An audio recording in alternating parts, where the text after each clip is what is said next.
You're fighting Conor McGregor taking on Max Holloway. How do you feel about that fight? Especially with Conor McGregor coming back, right? He's coming back into fighting. Once again, I feel he said that he needs it. He loves it, the sport of competition, right? What's your thoughts on that fight where he's fighting Max Holloway? Max has been in the paint. He's been grinding. He's been fighting his ass off. Give me your thoughts, Paddy.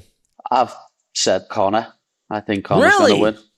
And it's because it's at welterweight. If it was at a lightweight, I would have picked Max. But Max got made to look small by Chael at lightweight. So imagine how much bigger Conor's going to be than him at welterweight. And getting it by a welterweight is much different than getting it by a lightweight. Stuff he's saying is about what he's going to do in the cage. He says he's going to sun you. He says he's going to go right through you. He's not looking past you. He's looking through you. He got to say what he got to say, right? Whatever gets him to the octagon Saturday night, he can keep telling him that. You keep telling yourself that. Just please show up come Saturday night, and that's it, Conor got the gift of gab. He loved talking. Maybe he's talking to get himself ready, and I support it 100%. Max Best Holloway, support this message. Keep talking what you got to talk, and I'm glad. I can't wait to see you come Saturday night here in Las Vegas. I can't wait, man. I can't wait to see. A lot of people keep counting Conor out, which is insane to me. You know what I mean? I mean, look, like they was counting Conor out because of the 5 years, and they're like, oh yeah, but the 5 years he got to rest. In my mind, and people is like, no, but like you see him partying, you see him doing all this, like bro. People are not following around him 24/7, with a camera. So you really don't know what he's doing. Just because they're putting out the bad stuff of him, we don't know about the good stuff, And I know this just because every time in camp when I'm playing video games for like 2 hours out of the day, everybody like, you gotta be training after all my training. So at the end of the day, I'm getting ready for a dangerous Conor McGregor. I think it's going to be a healthy Conor McGregor. I think it's going to be the best version we ever saw. And that's the things that excite me. That excite me. The best Conor McGregor I get to see come July 11th. And when I go out there and do the things that I know I can and will do to him, it's going to be a great night. Well, the thing is about Max Holloway is like Max Holloway isn't that much younger than Conor. He's not. But the thing is, Max has been in constant high-level competition the entire time. Won the BMF fight, beat Dustin, like constant high-level competition. That's right. It's a different thing. And I honestly believe him at 155 is the best thing for him. Absolutely. But he's not 155 in this fight. This is 170. But yeah. Honestly, he might be better. Max is a durable fighter with great skill. Not on my level, however. I am a level above, in fact, multiple levels above. How so? Skill-wise, mental-wise, physical-wise. We're at 170 pounds. There's a few facets into this. Max has been a busy body in the game. In fact, he's the most time spent inside the octagon, 8.5 hours, which is a staggering amount of time. For me, I kind of look at that saying, it means you can't finish people, So, however, he's never fought at 170 pounds. This is a 170-pound bout. And you believe that your level's above him, but what's something that you're watching out for? What is one of Max's strengths? If you're asking me what I have above him, speed, power, IQ, fitness, health, freshness. Conor, that's damn near everything. What is your guys' pick for that, realistically, Holloway, McGregor? Oh, dude, And don't pick with emotion. I'm talking MMA math. Dude, 170 pounds. You haven't fought in half a decade. If the fight was 3 rounds, I would think, God, Conor's got a good chance. I mean, he may still have a good chance, but you're half a decade sitting out, and then you're going in there, Max Holloway, who's an expert at fighting 5 rounds. And he's 170 pounds. You're not going to knock him out easy. Yeah. I'm watching you hit pads, right? I remember after you fought Donald Cerrone, Dana White came in the back room and said, I'm never questioning you at welterweight again. I'd argue you're more of a real welterweight now than you even were then. You look to have really filled out. You are hitting harder than I've ever seen you hit. Are you feeling? I feel great. I feel absolutely amazing. Stellar. Exceptional. No corners cut. No flash or... We've been quiet this camp. We've been at work. So that's confidence. There's a lack of confidence if you need to share things or get this ego boost. We don't need it. We're going to do it on the night. So I'm excited for it. I'm excited for my team and for my country. What do you think Max doesn't understand about fighting at 170? What is he not realizing until he gets in there and actually tries it? Listen, there's a different thud when you fight against him. Many years ago. I look forward to my improvements on it. You said multiple times during your media tour in New York that rematch is like an honourable thing to grant. When they came to you with Max's name, I know there was others, but when Max came to you, were you like, yeah, no, I want to prove that rematches should be given if they're earned? I love a rematch. Who doesn't love the story builds, the tension builds, the fans get excited, they've got comparisons, they've got, it's great for business. I'm all for a good rematch. And yeah, there you go. Max's name was put hold on. As well. I remember when I first started watching you, before I was even working with you in the MMA, there was a time you did a media scrum and you were rattling off stats and reaches and things like that. And then I heard you in New York talking about minutes that Max has been in there and how long he's been in there. And I realized, it's still there, like the passion and the attention that you Danger will be everywhere inside the octagon from Max. So we are well aware of him in this gym, in this camp. That's it. Do you think he's improved since that fight? I don't care. Okay, fair enough. You have, of course, people usually say when you're away, maybe the attention disappears, but you've actually already set records again. I think it's going to be the highest gate. I don't know if you saw, you are already the highest valued trading card in MMA. You beat it to Poirier's record. I don't know if you knew that. But you have basically come back, and is it fun, at least, or do you still feel anything when you see these metrics and realize, still the bread?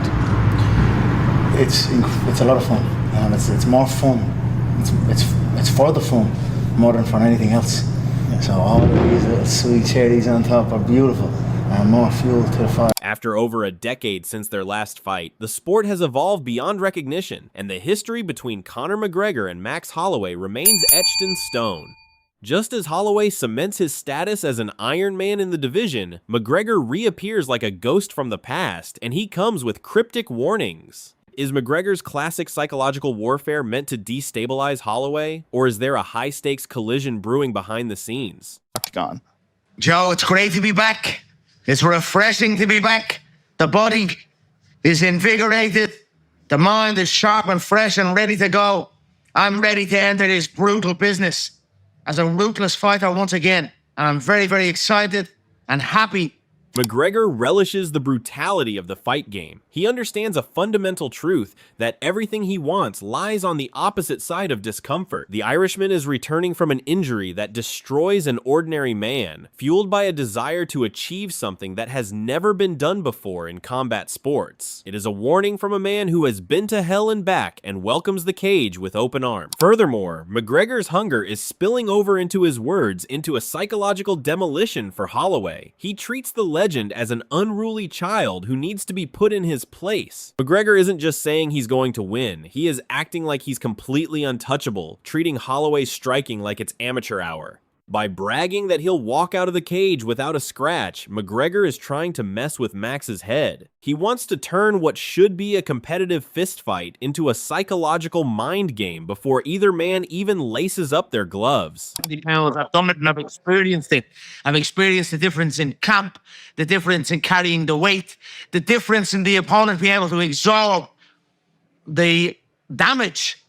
And I'm excited to welcome young Max again into this division. Additionally, McGregor's mental warfare is backed up by a mathematical advantage that he believes Holloway is completely blind to. He knows firsthand the exhausting toll of carrying extra mass through a training camp, and more importantly, how a naturally heavier opponent can effortlessly absorb and walk right through shots that would put featherweights to sleep. McGregor is waiting at the shoreline like an apex predator, condescendingly offering to welcome young Max back into his world. It is what it is. I've been out for a few years. Let the people say what they wish, whether it is good or bad. I don't pay attention to it. I don't let it enter me. I stay centered and grounded, and that's where I'm at. I'm back. I know I was going to come back. I learned a lesson in that lapse in concentration in the camp in preparation that I have since adjusted, and that's why I think I'm only warming up here in this game. I really, really believe I'm only... Accompanying the physical jump in weight, McGregor is also bringing an intense level of focus into this fight. He is completely tuning out the public's criticism of him. He remains entirely centered and grounded while the world talks. He is warning Holloway that the version stepping into the cage won't be the vulnerable target the critics are anticipating, but a dangerous, dialed-in predator who has finally fixed his armor. Conor McGregor versus Max Holloway. Who are you picking this early out? I'm going to pick Max. I think I'm going to stick to that. However, there's a small part of me, obviously, that would love to see the world where Conor wins, but it's even tough to say that too, because I have nothing but love for Max Holloway, so I wouldn't mind seeing him. 58-26, 58-49. Even the most seasoned veterans like Michael Bisping and Paul Felder are beginning to pick sides. They do not hesitate to back Holloway, even confessing he wouldn't mind seeing Max completely whip McGregor in the cage. It's exactly the kind of disrespect that feeds McGregor's fire, but it also underscores the terrifying reality of the warning he is trying to send. The entire fight world is looking at McGregor's years of inactivity and writing him off as the underdog against a red-hot Holloway. But by counting the Irishman out, the pundits are accidentally walking straight into his trap. You've had some brilliant highs, celebrated by many. Had some very public lows, headlines that might even make you cringe a little bit, and even your fans. What have you learned through the lows about yourself? You know, fame has its pitfalls. You better move carefully in this world, for sure, probably even more so now. I've taken a lot of lessons in my life, and, you know, it's just about self-discovery, studying yourself, learning triggers. You know, I find myself even now still in a fight with an old version of me or old ways that don't serve me, and, you know, new ways and a new version of me, the new me. So I still find myself in this balance. Right now, that's both as a fighter and a man. As a fighter, and I'm more a man, more as a human. Alongside Holloway, McGregor is also fighting the ghost of his own past. Instead of brushing off his cringeworthy lows, McGregor painted a picture of a man engaged in a brutal, silent war of self-discovery. Admitting that his greatest battle right now is the daily collision between his old destructive habits and the new version of himself. By learning to defeat the old version of McGregor, he has unlocked a disciplined, evolved human being, meaning the man Holloway is signing up to face isn't just a former champion looking for a comeback, but a completely reinvented fighter who has already conquered his demons. Who wins, Conor McGregor or Max Holloway at UFC 329, July 11th? Holloway.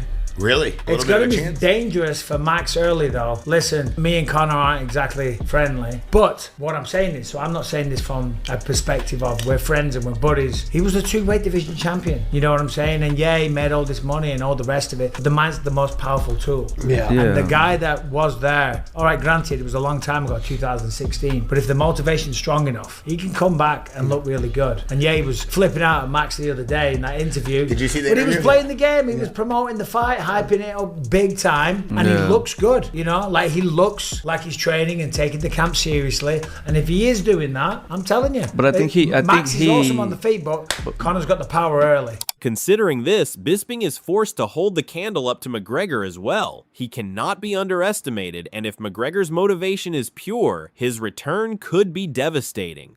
Far from dismissing McGregor's recent viral outburst toward Holloway, Bisping sees it as a calculated promotion, a sign that the notorious one is hyper-focused, dialing into a serious training camp, and carrying lethal power that makes him exceptionally dangerous in the early rounds. Yesterday, it's the first time that Max is going up to 170. Max is not a true welterweight, but Conor is. He's done this before. And I don't want to kill a headline, but you're chasing your tail. What are you talking about? 155 to 170, 145 to 155, 135 from 125. It's the same thing. If you're 155 pounds and you're fighting a guy that's 170 pounds, you weigh the same thing. That's it. And yet, not everyone is buying into the narrative of McGregor's physical supremacy. Chael Sonnen rejects the idea that McGregor is at a welterweight advantage just because he's fought at 170 before. While Conor tries to weaponize the intimidation of a higher weight class, Sonnen argues that the welterweight threat is an illusion. It forces Holloway to see past the psychological smoke and mirrors, suggesting that despite McGregor's loud warnings about the sheer physics of the division, the actual physical gap between them in the cage might be non-existent. McGregor has made a calculated, conscious decision to reshape his entire identity into a true welterweight. Carrying a thick and highly packed frame, McGregor is actually having to cut weight down to the 170-pound limit for the first time in his career. It points to McGregor's historical dream of capturing an unprecedented third UFC world title. This perspective completely shifts the narrative of Conor's warning. He isn't just bringing a big ego into the cage. He is bringing a weaponized, fully committed welterweight physique designed to unleash a level of power that Holloway has never had to handle. Ray Longo is looking beneath the surface at a much darker roadblock waiting for McGregor. While the human body is resilient, and McGregor will almost certainly possess the raw power advantage early on, looking sharp in training clips is just the tip of the iceberg. Longo warns that below that polished surface lies 5 years of heavy living and debauchery, a hard life that inevitably catches up to an athlete once age and high-level competition collide. Against a cardio machine like Holloway, who weaponizes speed and endless combinations, McGregor isn't just facing a tough technical challenge, he's fighting a ticking clock. On the other hand, Kenny Florian believes that McGregor actually holds the tactical high ground. While a historic layoff usually means the sport passes a fighter by, McGregor's maturity and honest self-assessment are flashing green lights. In fact, Florian argues this collision is happening at the perfect time and in the perfect playground at 170 pounds. Because of McGregor's natural frame, the welterweight division gives him a slight physical edge over Holloway. Florian's prediction validates the most terrifying part of McGregor's warning, that the critics think they're setting Holloway up to conquer a relic, but they might just be handing a physically advantaged McGregor the perfect stage for an ambush.